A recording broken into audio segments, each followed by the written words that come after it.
Эми урматтуу депутаттар, мен таң калам, ушу каршы берген депутаттарга таң калам. Бүгүнкү күнгө чейин 15 жылдан бери карай 260 тонна алтынды Кумтөрдөн ташып кетип, бизге 1 тонна 400 килограмм алтын калтырыптыр. Мына кыргыз элинин пайдасы депчи. Ушуга кантип чыдап отурасыңар? Кантип ушуган дитиңер барып добуш берип атасыңар? Андан сырткары 77 тонна күмүш алып кетиптир. 1 килограммы биздин Кыргызстанга калбаптыр пайдасы. Кайсы бетиңер менен ушуга добуш берип атасыңар? 1 килограммы калбаптыр. 2000 Эми мындайда урматтуу депутаттар, чындыгындай ачуу болот. Угуп турула, укула. Урматтуу депутаттар, танапес саат 4-тен 15 мүнөт өткөнгө чейин танап. Үчүнчү микрофон. Урматтуу төрага, процедура боюнча менин толук акым бар 2 мүнөт сүйлөгөнгө. Андан сырткары 15 мүнөт лидер фракция катары мен толук укугум бар.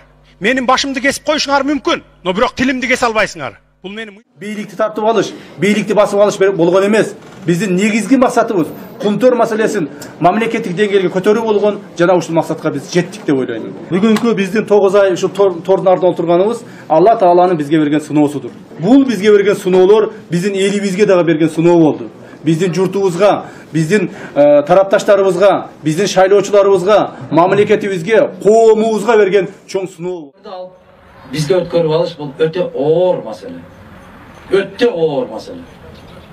Эгерде эл аралык кандайдыр бир соктошуулар боло турган болсо, Кыргызстан былтыры мен айткан элем, изоляцияда калып калабыз, биз менен эч ким сүйлөшпөй коет деп. Мына 1 жылдан өттү, Кыргызстанга бир да мамлекеттин же өкмөт башчысы, же өлкө башчысы келип да койгон жок. Бул деген мамиле кылбай атат биз менен деген сөз. Мен өзüm үчүн жооп берем, башкалар үчүн эмес. Мен өзүмдүн түшүнүгүмдө жооп берем. Кумтөр Кыргызстанга өттү деп ушундай чечим кабыл алгандыгы Кыргызстандын кийинки электеги шоруна бүткөнбү, бактысына бүткөнбү, ар ким өзүнүн түшүнүгүнө жараша кабыл алсын. Менин жеке түшүнүгүмдө шордун баары алдыда.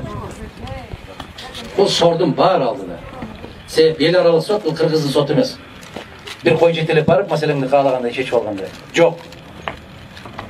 Муну дагы айрыкча жаштар кулагыбызга куюп алалы.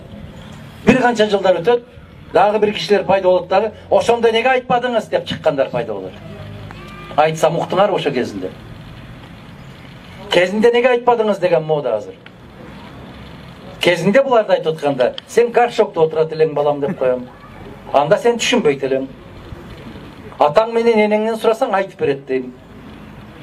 Ошондой Кумтөр маселеси бир отоло чечилди дегенден биз аябай алыспыз. Мен ишенбейм. Сиздерге түз эфирден бүгүнкү кайрылуумдун себеби Кумтөр алтын кени Кыргызстандын толук ээлигине бир отоло кайтарылганын кыргыз элине жана жалпы дүйнөлүк коомчулукка жарыялаймын.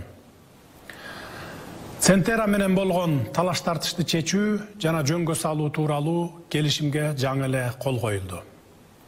Биз эң чоң улуттук байлыгыбыз Кумтөр кенинин Кыргызстанга толук жана биротоло өтүшүн камсыздай алдык.